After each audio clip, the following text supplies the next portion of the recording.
India and Japan are set to announce a declaration on economic security, AI, practical cooperation in energy, critical minerals and mobility. The Japanese Prime Minister Sanae Takaichi is on a 3-day visit to India. She was accorded a ceremonial welcome at the Rashtrapati Bhavan.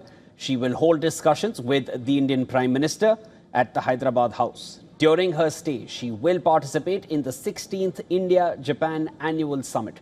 At this summit, the two leaders are expected to review the full spectrum of bilateral ties and exchange views on the key regional and global developments. Earlier, Prime Minister Modi extended a warm welcome to his Japanese counterpart upon her arrival on Wednesday. In a social media post, PM Modi said that India is delighted to host Takaichi, and he is looking forward to a wide-ranging discussion that will further deepen the special strategic and global partnership. Prime Minister Modi also emphasized the broader significance of the partnership, adding that India and Japan will continue working together to advance peace, stability and prosperity across the Indo-Pacific and beyond. Shortly after landing in New Delhi, Takaichi outlined the key priorities for her discussions with the Indian leadership. She said that talks would focus on urgent issues including economic security and energy security, while aiming to deepen the strategic partnership between the two countries in light of the evolving global situation. She also highlighted the importance of promoting mutually complementary cooperation and further strengthening the Japan-India Special Strategic Global Partnership.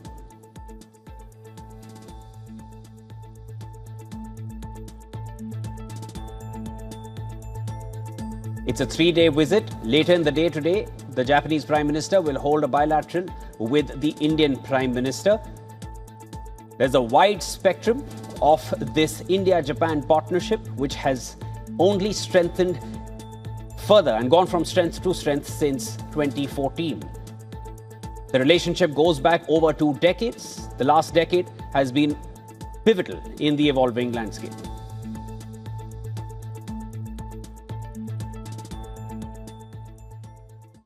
All right, to discuss this further, I'm now being joined by Ambassador Sujan Chinoy from New Delhi. Ambassador Chinoy is the Director General at Manohar Parrikar Institute for Defense Studies and Analysis and a former ambassador to Japan and Mexico. Ambassador Chinoy, thank you so much for making time, sir. Absolute pleasure speaking with you. Let's get into it, sir. The future of these ties post these talks, I'll hand it over to you to hear from you. Well, thank you very much, firstly, for inviting me to join you on WION. This is, as you know, an extremely important partnership between India and Japan, and one which is unlike any other, because India and Japan share a special strategic and global partnership. We have regular summit meetings. This is no doubt Prime Minister Takaichi's first official visit to India, but it is for the 16th summit, mind you, and 8 of these bilateral summits have been with Prime Minister Modi between Japan and India. In fact, I was privileged to have 4 of these handled at the level of ambassador myself. What I'd like to say is that the moment at present when this visit is taking place is also very unique. We have seen that the global situation is in flux. There is all-round uncertainty. In fact, the Strait of Hormuz has a tenuous peace there.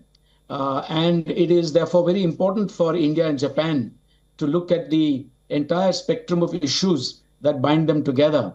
It's obvious that we must discuss trade, technology, defense cooperation, as well as critical supply chains, semiconductors, artificial intelligence, and above all, energy security.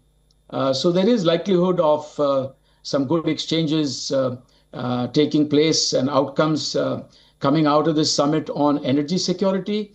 I might draw your attention to LNG cooperation between 2016 and 2018. In fact, India and Japan were engaged in talks to develop LNG terminals and infrastructure in the region as part of an effort aimed at energy security then. Japan, as you know, is the #1 LNG importer, and India is the number 4 importer. Understood. And at that point of time, the idea was that if countries can get together, the largest buyers, then they can negotiate better deals with large suppliers like Qatar and Australia. Ambassador, Today, I think it's very important. Yes, beg your pardon. Ambassador, you mentioned defense cooperation between India and Japan. I'll request if you could elucidate on that further for our viewers, because Japan has stepped further and away from its pacifist constitutional ambit. It has been doing so in the last number of years. And for India also, Indo-Pacific is a keen region of interest. If you can elucidate further on the defense agreements.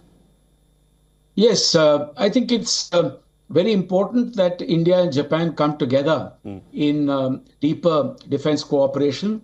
And this is in keeping with the need of our times. After all, India and Japan are the 2 bookends of the Indo-Pacific. And no matter what the nomenclature of specific commands here and there, the fact of the matter is that this is conjoint space today.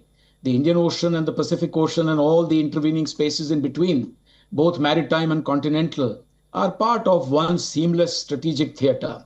And it's incumbent on both India and Japan to do their bit to ensure peace, security and prosperity. The interesting part is that Japan has been slowly moving away from its inhibitions towards a more proactive posture with regard to defense and security. And a lot of the changes came about during the era of Prime Minister Abe. You may recall that Prime Minister Shinzo Abe, in fact, established the National Security Council in 2013. In 2014, during his time, Japan reviewed the defense export guidelines to permit the export of non-lethal, albeit non-lethal, defense equipment and technology. In 2015, Prime Minister Abe also reviewed collective security guidelines. If you hearken back to, say, the visit of Prime Minister Kishida in 2022, he had also, during his term, spoken about the official security assistance in addition to official development assistance. So OSA would coexist with ODA. And that was part of the proactive emergence of Japan as a security player. But you must give all credit to Prime Minister Takaichi for having actually pushed the envelope further. She has completely opened up what was a half open or half ajar door because she has revamped the defense export guidelines to permit Japan to now export defense equipment and technologies without inhibition, including lethal stores and lethal technologies. And this will be governed by the framework of the Defense Equipment and Technology Collaboration Agreement that Japan has concluded with 17 countries. That includes India. So India is one of the 17 countries with which Japan can actually engage in this kind of work. Now, Japan and India have already been working together on unmanned ground vehicles, in robotics. Recently, there is talk of Japan having offered the Mogami-class frigate to Australia. There has been talk of offering this frigate to India. From my perspective, I would say, regardless of whether that particular deal goes through or not, that we need Japan in shipbuilding, including in the defense sector. Our Naval Design Bureau is very good, but it would benefit further from Japan's best practices. After all, Japan is a nation with a seafaring history and one of the largest shipbuilding industries in the world.